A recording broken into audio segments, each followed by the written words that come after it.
We're starting with the UBS challenges. Thank you. This is Benjamin from UBS. So thank you very much. I'm really glad to be here today with you. So my name is Benjamin. I'm representing UBS today. I hope here in Zurich I don't have to explain what UBS is. UBS is the largest bank in Switzerland. It's also the largest wealth manager. And similar to BIOTS, for us, blockchain is really like a really important trend. When you look at the general media, everybody's talking about what is the price of Bitcoin, what is the price of Ethereum, and so on. But for us as a bank, the technology behind it is much more important. First of all, it challenges a lot of business models of banks. And second of all, it also opens up different business models, different business ideas for us as a bank.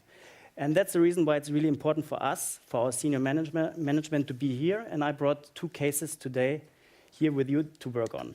The first is one focusing on a new business model for us as a bank, and the second one is basically enhancing our business model when it comes to investing.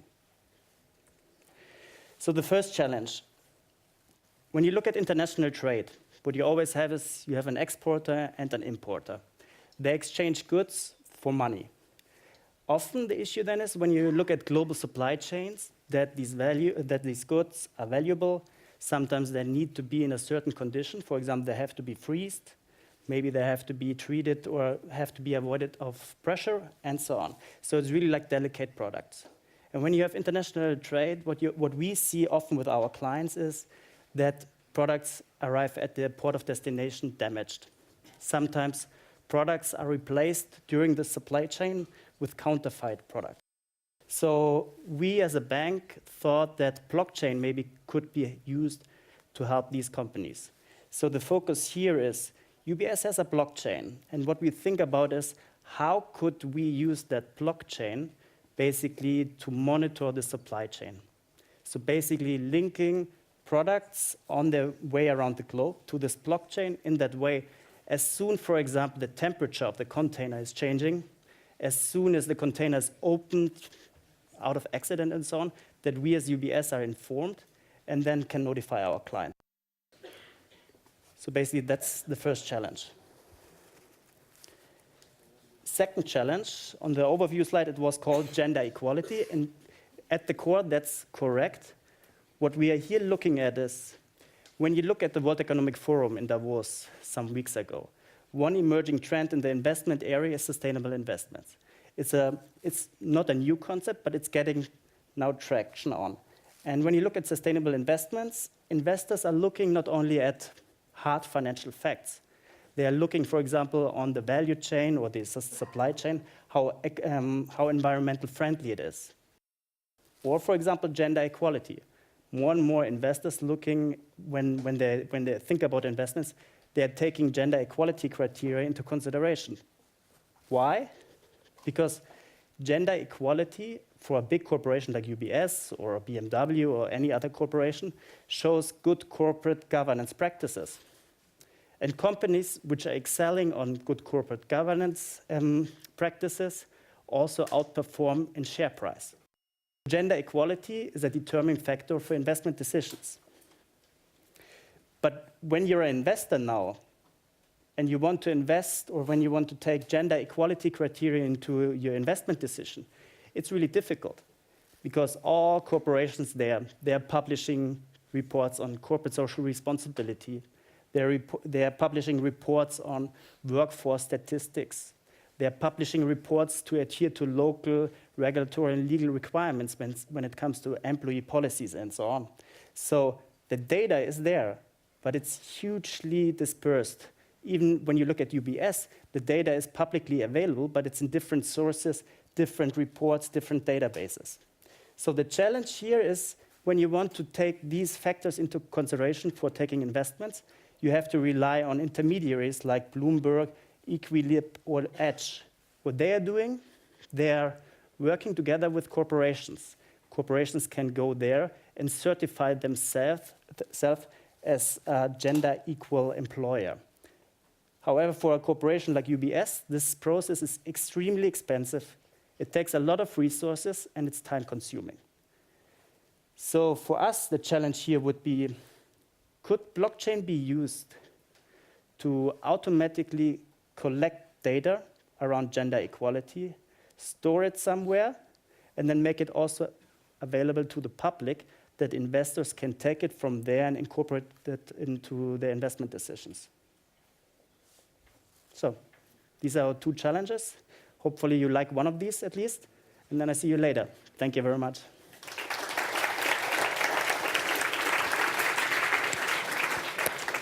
Thank you, Benjamin.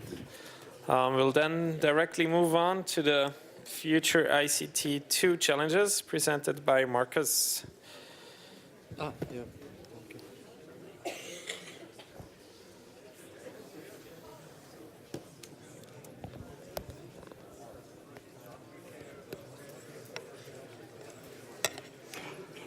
So,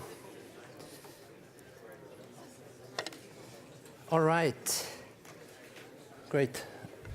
Okay, I just posted the slides to the Hackathon channel. You've seen this yesterday. This is the idea of addressing the externalities problem using blockchain and IoT technology. So I'm not going into that again. Our 2 challenges are approximately situated where these red rectangles are. There are no clear boundaries, but approximately that's these are the two places. Your design space for the challenges in the FuturICT2 are, of course, the 3 biosphere categories or themes, and possibly as a subset of that, one of these externalities or other examples you could think of or which are of interest to you, which is probably the most important aspect when choosing anything here tonight. The 2 challenges are both, of course, around blockchain. The one is very, let's say, narrow or focusing on the idea of tokens. We want you to create a token generator.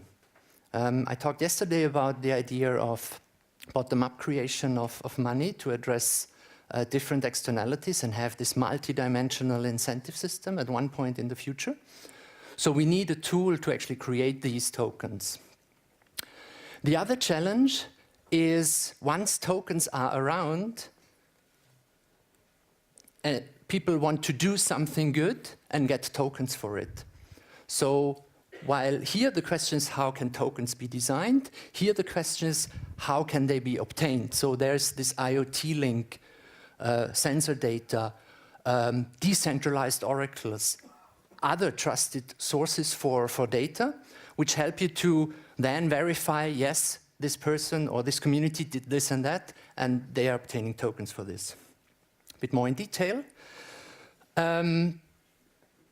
The goal of the first challenge, again, is a tool for communities to easily design and create their own tokens.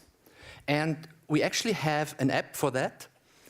Mark Ballandis, who will be with me during the hackathon and also later on the team building session, spent some nights since last week to produce something you can build on. It's a shell, it's an app that it's doing something, it has a user interface, and we are kindly asking you to fill it with an ERC20 compatible token. Code to create ERC20 compatible tokens. So the question is, what properties should such a token have? As it's programmable money, you can be creative. We have a few default parameters in the app, but you can, of course, come up with new ones depending on the type of externality you would like to address. Currently, under this app lies an SQLite database, because we need the database to do something. So the hopefully interesting part about this challenge is to kick out this database and put a blockchain beneath. Because a blockchain is a database, it just is more fancy in a way. And so round up this app, that's the first challenge. What you will learn much more about Ethereum. You will learn about ERC tokens, which are standardized token designs. So token design obviously will be a topic. And even monetary economics, because you can think of many interesting things of what your money could do. You can use sessions, the Ethereum sessions, of course. Akasha had a few interesting ideas, I think, about different tokens interacting, and of course our app. That's the app. Oh, bonus points if you're getting so far that we can actually publish this as a Java library altogether, because nothing useful, as Sebastian was saying today, nothing useful on the Java/blockchain developer front is existing currently. So that would be a contribution to the community even. The second challenge has the goal to develop an incentive system for your case. So think again about something that interests you and build an obtainer extension to that app. So the app helps you to go through that process of for example, I planted the trees, I verify that I planted the trees, or other people do that, or sensors do that, and I get tokens for that. Again, sessions we recommend to look at again are probably Ambrose's today. The IoT sessions in the morning were very interesting and had very informative slides. And of course, Ethereum again. Yeah, I think that's clear. So what do you measure? How do you verify the correctness of your measure? How do you translate that into a token? So I hope you see that these two things are, although separate, are somehow linked. So, I mean, you can also think about the linkage in between, or go the whole thing through if you're actually managing. That would be great too. What you learn about IoT protocols. You learn even more about oracles. There will be a session by Oraclize tomorrow, so that could be a technology as well. And again, monetary economics and Android. Thank you.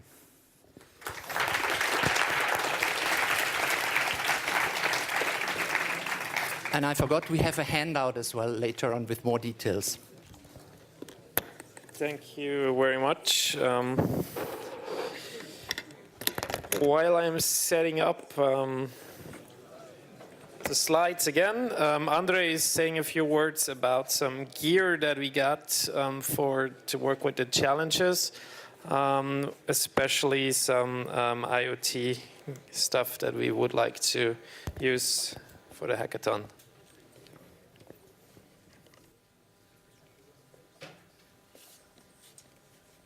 Yes. Actually, I have another question first. Who is coming tonight to the party? Come on, how many? I want to see your hands. It's not bad. 100? Awesome. There's lots to drink there, so, you worked very hard this week already, so, you deserve some drinks. So, looking forward to see you there. Yeah, it's also very valuable to refine your project idea, talk to some of the mentors, and so on. Exactly. We have to mention the mentors later, too. So, yes, we have another sponsor from all those that we had earlier there, and that's actually Particle, a company that built devices. And they were so kind and sent us some of their photons, whoever knows them. That's a tool that can connect to Wi-Fi. So the thing is, we have a couple of challenges, specifically in the energy field from EWZ, that can make use of IoT. The thing is, though, we only have those at the moment, and we have to get some gear together. And I'm not sure, I'm reaching a little bit out to EWZ as well, if there might be interest, or they have something like smart meters, anything that can be used with their challenge, that we can borrow, and potentially you can use, because obviously we want you as well to use IoT devices. I mean, you have seen quite a few things today and heard yesterday about connectivity, how to actually interact blockchains with IoT devices. Ambrosus also use it. We heard from Modem, and I think it would be great if you actually can build something, and we want to actually get stuff for you. So when you decide later on which challenge you want to choose, please let me somehow know. I made already an announcement on the Slack earlier today, who's interested in doing something, so we can actually get some sensors for you, some boards, stuff that you can play with, plug in, so that, stuff lights up maybe on Friday, gets more interesting. Yeah, so please let us know so what we can get, and we check also with our sponsor EWZ what we maybe can get from their hand to make it interesting. Just like this could look like that, just show something. It works, we have seen it. Okay, Before we move to the rooms, we would also like to quickly introduce our mentors for the hackathon. There are some people among them that you haven't met until now. So please, everybody that is a mentor in here, could you quickly stand up in the room?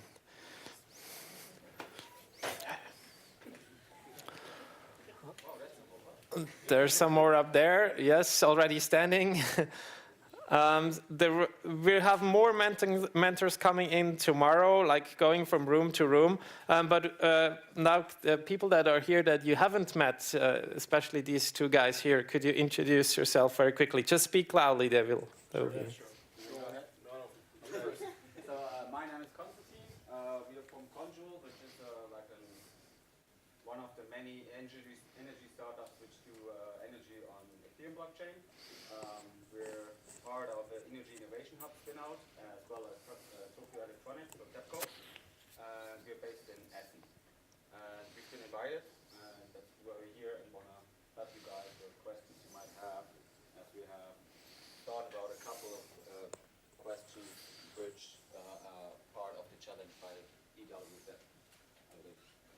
Maybe also say, what kind of questions people can come to you with, preferably. I guess anything that has in regards to energy together with blockchain might be up in my area, as my background is more in Bitcoin, blockchain in general. Especially Ethereum.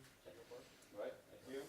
And yeah, so I'm Ned, I'm a senior engineer in Conjul, and you can talk to me about any sort of general software questions, especially anything that has to do with Java or Python, if you have any questions.